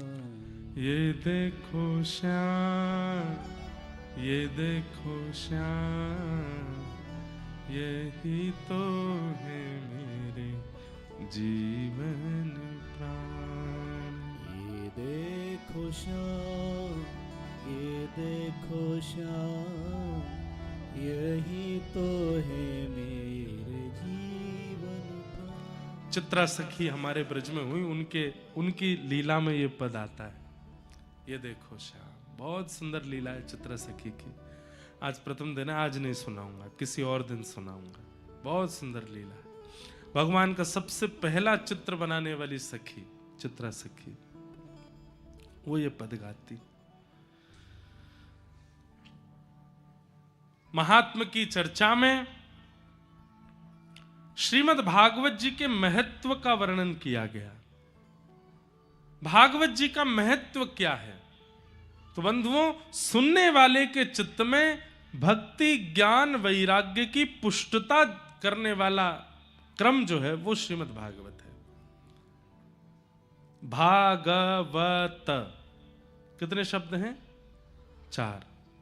भागवत, भा से भक्ति, ग से ज्ञान, व से वैराग्य, त से त्याग। इन चारों में से एक भी अगर 7 दिन के अंदर आपके जीवन में नहीं आए तो आपने यहां आकर के केवल समय बर्बाद किया, और चारों आ जाएं तो समझ लो आपने ठाकुर जी को प्राप्त किया। भक्ति, ज्ञान, वैराग्य और त्याग। सबसे पहला आपके जीवन में भक्ति आवे कथा सुन करके। भक्ति का मतलब क्या है? आप प्रेमी हो जाओ।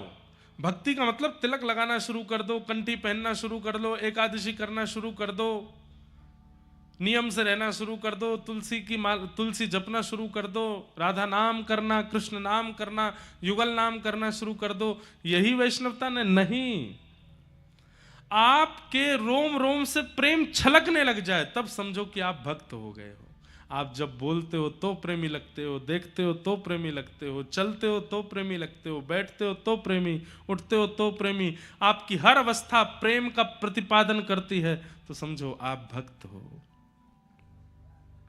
भक्ति, तो यहां से भक्ति सीख के जाओ कि 7 दिन बाद जब आप लौट के जाओ ना, तो आपका ऑरा ऐसा हो जाए कि जो दुखी व्यक्ति भी आपके संपर्क में आवे वो भी प्रसन्न हो जाए, वो भी खुश हो जाए, वो भी आनंदित हो जाए। श्रीमन चैतन्य महाप्रभु वो जब गांव गांव भ्रमण करते थे तो जो जो उनके रूप माधुरी को देखता था उसके मुख से हरिबोल शब्द का उच्चारण अपने आप प्रारंभ हो जाता था।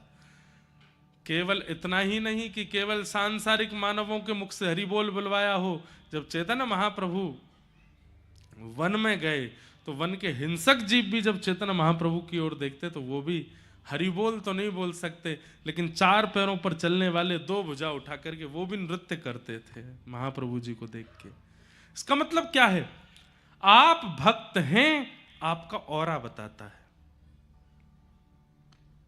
आपका स्वभाव बताता है, आपकी उपस्थिति बताती है कि आप भक्त हैं कि नहीं। कई लोग मेरे से मिलने आते हैं, हम आपको सत्य बता रहे हैं, कई लोग ऐसे आते हैं जीवन में, वो जब मिलने के लिए आते हैं उनके उपस्थित होते ही, कमरा में आते ही, या वो जब भी मिलने आते हैं उनके आते ही हम जितने भक्ति भाव में सब खत्म हो जाती है। समझ में आ जाता है कि भाई महासंसारी हैं जो सामने बैठे हैं। फिर उनसे हम नियम कुछ ना कुछ पूछते हैं 1-2 बात और वो सत्य निकल आती है। पहला प्रश्न होता है कि मांस खाते हैं आप? कहीं ना कहीं से नहीं महाराज जी पहले खाते थे। मैंने कहा पहले खाते अब खाते बात एक ही है। मदिरा आदि पी लेते हैं? नहीं पहले वो भी छोड़ छाड़ दिया, अब नहीं। सामने तो सब ऐसे ही बोलते हैं, पर मैंने अनुभव किया है, और ये भक्ति करने के बाद आपको भी अनुभव होने लग जाएगा कि इस प्रकार विषय वासना में रहने वाले लोग, पर स्त्रियों के प्रति कुदृष्टि रखने वाले, छल कपट करने वाले, मांस मदिरा आदि, ये जब जब आपके सामने आएंगे आपको घबराहट होगी और आपका मन होगा कि या तो मैं इसको भक्त बनाऊं या मैं ही उठ के चला जाऊं। पर एक स्थिति ऐसी आएगी, आपकी भक्ति ऐसी हो जाएगी कि आप उसके सामने से उठ के नहीं जाओगे, आप उसको भक्त बना के जाओगे। नित्यानंद महाप्रभु बलराम जी के अवतार माने जाते हैं कलिकाल में। श्री चैतन्य महाप्रभु श्री ठाकुर जी के अवतार हैं और नित्यानंद महाप्रभु बलराम जी के अवतार हैं। तो श्री नित्यानंद महाप्रभु जब चैतन्य महाप्रभु के स्पर्श में आए, कथा सुनिएगा जयपुर की भक्तमाल, और उसमें श्री चैतन्य महाप्रभु का चरित्र सुनिएगा, वहां आपको स्पष्ट हो जाएगा। इस वर्ष की जो भक्तमाल जयपुर में हुई, हम साल में एक ही भक्तमाल करते हैं जयपुर में, तो वहां इस बार महाप्रभु जी का चरित्र इतना सुंदर चरित्र है। तो उसमें नित्यानंद महाप्रभु से चैतन्य महाप्रभु निवेदन करते हैं कि ये कलिकाल है, सतयुग त्रेता द्वापर में हमने उद्धार किया,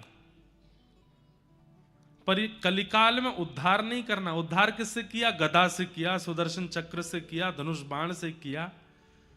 पर इस कलिकाल में ना तो सुदर्शन चलेगा, ना गदा चलेगी, ना बाण चलेगा।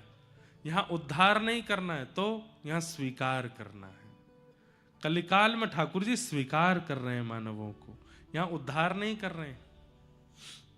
सतयुग त्रेता द्वापर में ठाकुर जी उद्धार करते हैं, कलयुग में ठाकुर जी स्वीकार करते हैं, अंगीकार करते हैं। और वो स्वीकार करने के लिए सुदर्शन, गदा और धनुष बाण आदि को पीछे रखना पड़ेगा। तो फिर नित्यानंद महाप्रभु बोले, तो फिर इस कलिकाल में मानव स्वीकार कैसे होगा? बोले केवल और केवल हरेर नाम हरेर नाम हरेर नामैव केवलम कलौ नास्त्यैव नास्त्यैव नास्त्यैव गतिरन्यथा। हरि का नाम कलिकाल में केवल वही रक्षा करेगा। कलिकाल में उस हरि नाम बोलने वाले के सारे पाप, उसके द्वारा किए गए गलत काम सब भुलाने हैं हमको। वो एक बार हरि बोले, एक बार हरि बोल बोले और उसके एक पूर्व के पाप को नष्ट कर देंगे हम एक बार बोलने से। यदि वो 108 बार बोलेगा तो 108 पाप नष्ट होंगे। और एक समय ऐसा आएगा कि वो तीर्थों में भ्रमण करता हुआ जब हरि बोल बोलेगा तो किसी तीर्थ में जाकर के एक बार हरि बोल बोलने पर सहस्त्र हो जाएगा।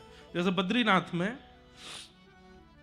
एक बात सुनिएगा हमारी, हम आप सब लोग कभी पुरुषण नहीं कर पाएंगे इस जन्म में। पुरुषण का मतलब क्या होता है? मंत्र में कितने शब्द हैं और उन शब्दों का कुछ मल्टीप्लाई होता है, और वो करीब करीब 24 लाख के आसपास, कई मंत्रों का 24 लाख जाप एक आसन पर बैठ करके करना। मतलब कुछ अवधि में 7 दिन में, 11 दिन में 24 लाख जाप शुद्ध अवस्था में करने हैं, उसको पुरुषण कहते हैं। पुरुषण करने पर भगवत दर्शन होगा, ये निश्चित है। अगर किसी व्यक्ति ने पुरुषण कर लिया, ब्रह्मचर्य का पालन करते हुए, आसन का पालन करते हुए, मंत्र में एक अनुस्वार मात्रा की बिना गलती किए हुए, बिना मन में कुभाव लाए हुए अगर 24 लाख बार किसी मंत्र का जाप कर लिया, पुरुषण हो जाएगा। पुरुषण होते ही ठाकुर जी का दर्शन होगा। हमारी आपसे हाथ जोड़ के प्रार्थना, जिन लोगों ने सुना है इसको आधा अधूरा करके करने मत लग जाना, नहीं तो गलत होगा। पुरुषण की एक विधि है, वो वैसे ही होना चाहिए। हम आप सब लोग पुरुषण नहीं कर सकते तो क्या करें? बद्रीनाथ जाओ। बद्रीनाथ को एक वरदान दिया है ठाकुर जी ने। क्या? आपने एक बार कहा राधा, एक बार बोलते ही वो मल्टीप्लाई इनटू 1000 हो जाता है बद्रीनाथ में। तो कितना हो गया? एक बार राधा बोलने पर कितना गिनती मानी जाएगी? 1000। 2 बार पे 2000। अगर किसी व्यक्ति ने 10 बार राधा बोल दिया तो 10,000, 100 बार राधा बोल दिया तो 1,00,000। मतलब अगर आपने एक दिन बैठ करके भी श्री राधा श्री राधा श्री राधा श्री राधा अगर जपने लग गए तो कम से कम 2-4 घंटे में ही आपका पुरुषण हो जाएगा। कहां? बद्रीनाथ में। ये बद्रीनाथ का फल है। इसलिए बद्रीनाथ निश्चित जाइए और वहां जाकर के अपने गुरु प्रदत्त मंत्र या जो नाम आपको प्रिय लगता है उसकी जितनी ज्यादा संख्या हो सके उतनी करके आओ। 24 लाख तो 1 आध घंटा में हो जाएगी, उससे भी ज्यादा करे आओ। अपने जीवन भर के पुरुषण करे आओ वहां पे। 7 दिन अगर किसी को रहने का अवसर मिले तो हर दिन कम से कम 1000, 2,000 नाम भी जपे, कितना पुरुषण हो जाएगा उसका। ऐसा बद्रीनाथ है। तो पुरुषण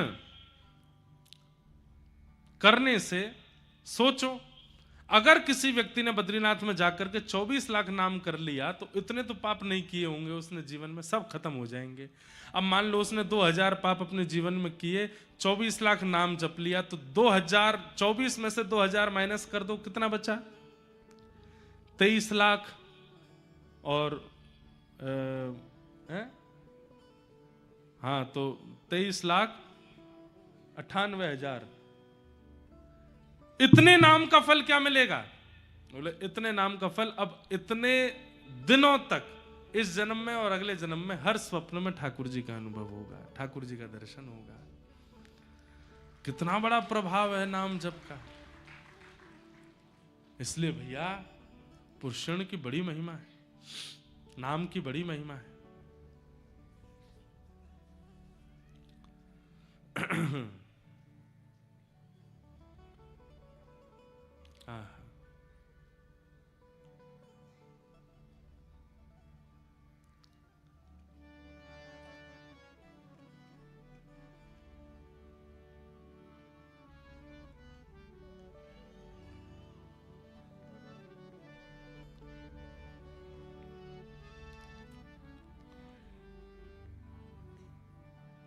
भजले हरि का नाम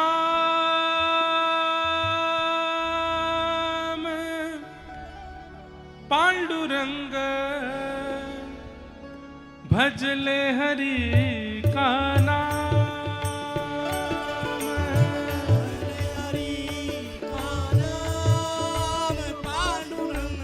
भजले हरि का नाम। करताल बजा के गाओ सब लोग।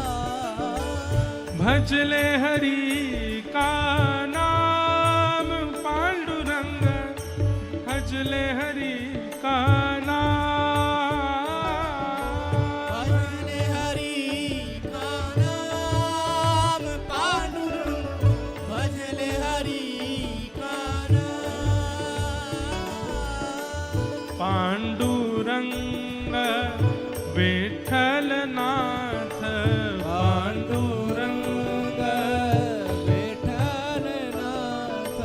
पांडुरंग विठ्ठलनाथ, पांडुरंग विठ्ठलनाथ। हे भजले हरि का नाम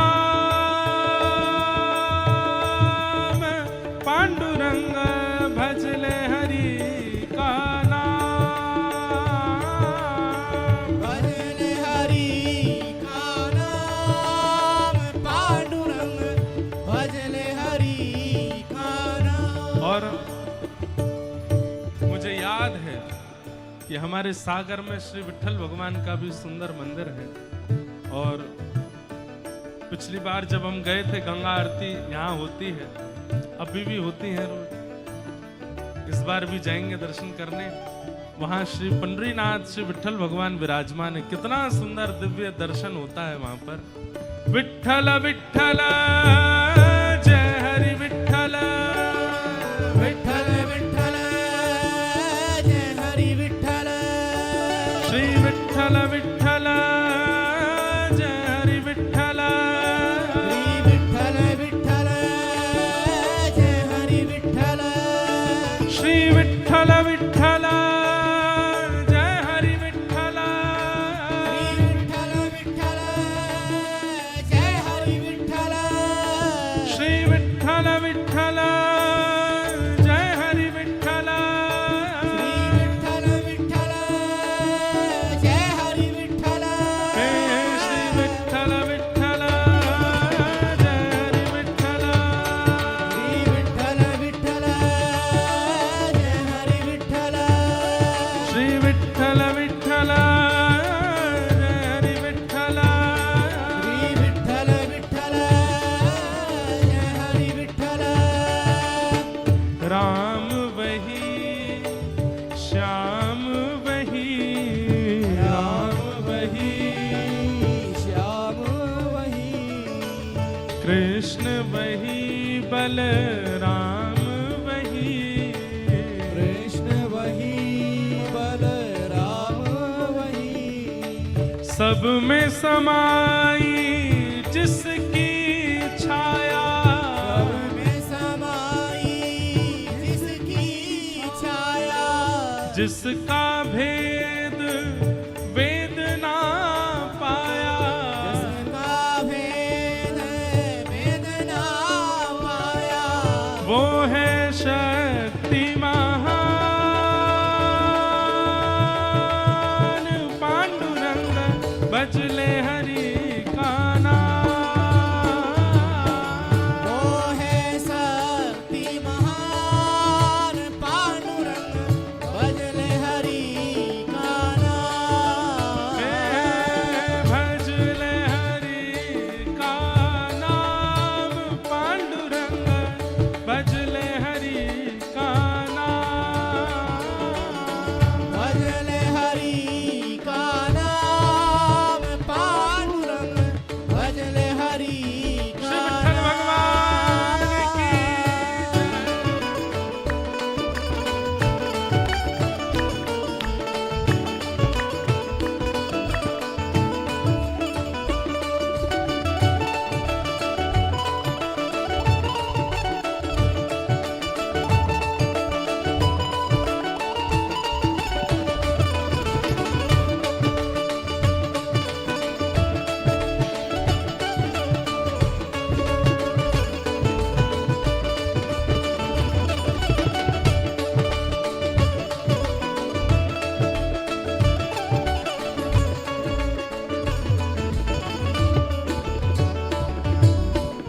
सबके लिए वो द्वार खुले हैं, सबके लिए वो द्वार खुले हैं।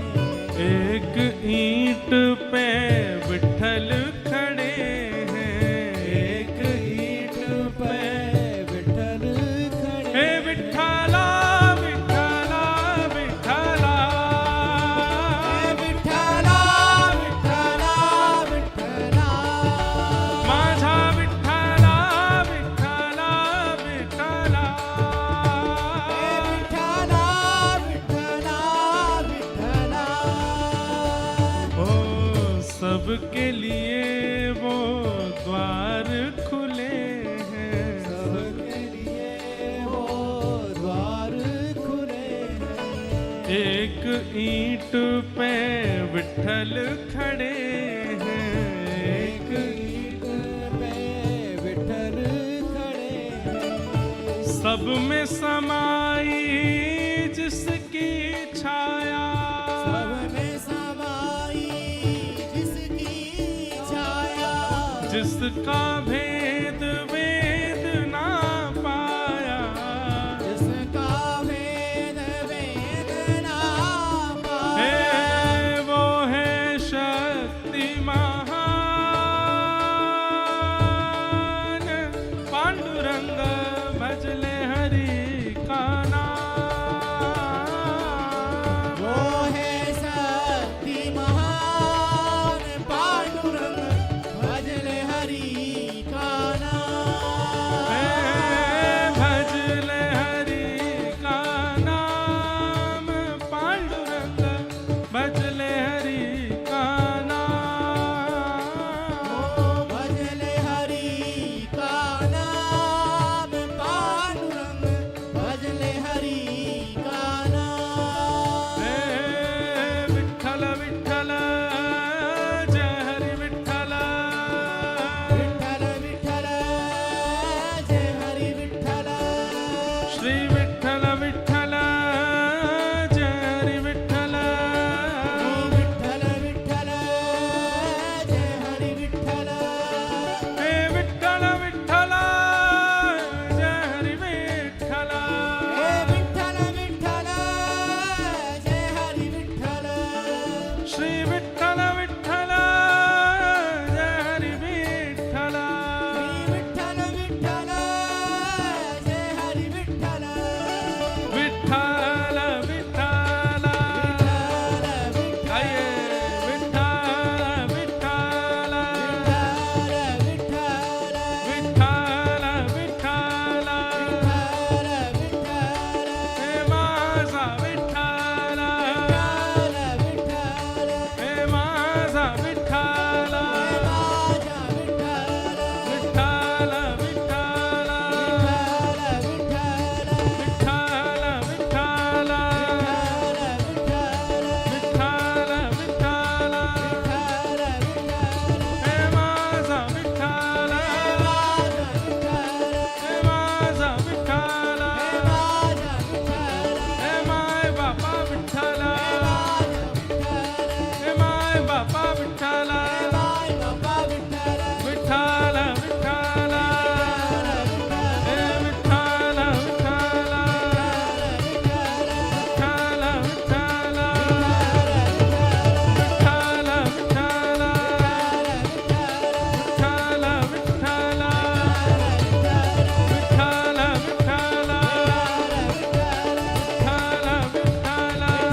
नाम, स्मरण में इतनी क्षमता है।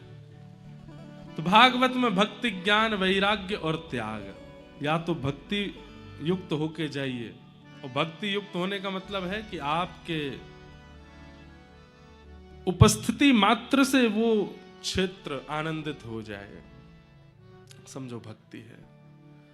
ज्ञान, ज्ञान का मतलब बहुत नॉलेज होना नहीं, ज्ञान का मतलब सही निर्णय लेने वाला ज्ञानी कहलाता है। जानकार तो रावण भी बहुत बड़ा था, पर निर्णय लेना नहीं जानता था। आजकल भी लोग जानकार बहुत होते हैं, पर निर्णयात्मक बुद्धि नहीं होती उनके पास, क्या निर्णय कब कैसे लेना चाहिए। ज्ञान, भक्ति, ज्ञान, भाग और फिर आया व, यानी कि वैराग्य। वैराग्य का मतलब क्या है? वैराग्य का मतलब सबके बीच रहते हुए भी किसी में मोह न करना, ये वैराग्य है। किसी के प्रति आसक्त ना होना, चाहे वो वस्तु हो, व्यक्ति हो, व्यंजन हो। मिल जाए तो अच्छा, न मिले तो कोई दिक्कत नहीं, ऐसा वैराग्य। और अंत में है त्याग, हरि विमुखों का त्याग। जो हरि के नहीं है वो हमारे नहीं है, उनका त्याग। चाहे वो व्यक्ति है, वस्तु है, व्यंजन है, जो हरि को अर्पित नहीं हो सकता वो हमारा भी नहीं हो सकता। भागवत, भक्ति, ज्ञान, वैराग्य और त्याग।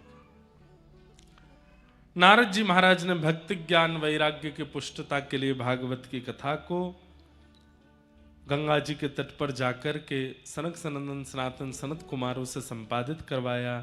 तत्पश्चात भक्ति, ज्ञान, वैराग्य तीनों युवा हो गए और भागवत जी से यह पुष्ट हुआ कि भागवत की कथा ज्ञान, वैराग्य और भक्ति को चित्त में पुष्ट करती है। ज्ञान आज भी है, वैराग्य है, भक्ति भी है, पर पुष्ट नहीं है चित्त में।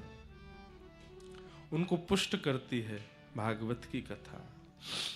तत्पश्चात श्रीमद् भागवत सुनने से और क्या होता है, तो बोले भयंकर प्रेत योनि में पड़े हुए व्यक्ति भी इस कथा को सुनने से मुक्त हो जाते हैं। तो मतलब मरे हुए लोग भी जब मुक्त हो सकते हैं तो हम तो जीवित हैं, हम पर कल्याण कैसे नहीं होगा। धुंधकारी नाम का एक प्रेत बन गया था बालक, क्योंकि उसने माता पिता के प्रति विद्वेष किया। भागवत जी की कथा श्रवण करके उस पर कृपा हुई और कृपा हो करके वह भी प्रेत योनि से मुक्त होकर भगवत धाम को प्राप्त हो गया। इस प्रकार भागवत जी का महात्म्य सुनाया गया। ऐसे भागवत जी को हम बारंबार प्रणाम करते हैं। अंत में भागवत जी के महात्म्य में कहा, असारे संसारे विषय विषसंगा कुलधिय क्षणार्थम क्षेमार्थम पिबत सुख गाथाम तुलसुधाम किमर्थम व्यर्थम भो व्रजत कुपथे कुत्सित कथे परीक्षित साक्षीयत श्रवणगत मुक्त्युक्ति कथने परीक्षित साक्षीयत श्रवणगत मुक्त्युक्ति कथने। असार रूपी संसार है, विषयों से भरा हुआ है। यहाँ पर विषय ही प्राप्त होता है, पर इस विषयले संसार में भी परीक्षित साक्षी हैं इस बात के कि भागवत का आश्रय लेकर के वो इस विषय रूपी संसार से मुक्त होकर भगवत धाम को प्राप्त हो गए, तो हम क्यों नहीं कर सकते। ऐसे भागवत जी को हम बारंबार प्रणाम करते हैं। आज के महात्मा के सत्र को हम यहाँ विराम देते हैं। कल प्रथम स्कंद से कथा का प्रारंभ ठीक 2 बजे होगा। तब तक के लिए आप सबको जय श्री कृष्ण। श्री कृष्ण। नेक और जोड़ते बोलो, पीछे वाले भी बोलो, जय श्री कृष्ण। जय सिया राम, जय सिया राम। जय श्रीमन नारायण, जय श्रीमन्नारायण। जय जय श्री राधे। जय श्री राम। कल पुनः मिलेंगे, तब तक के लिए सबको प्रणाम। हे भजो मुकुंद माधव मुरारी, भजो मुकुंद माधव मुरारी। हे भजो मुकुंद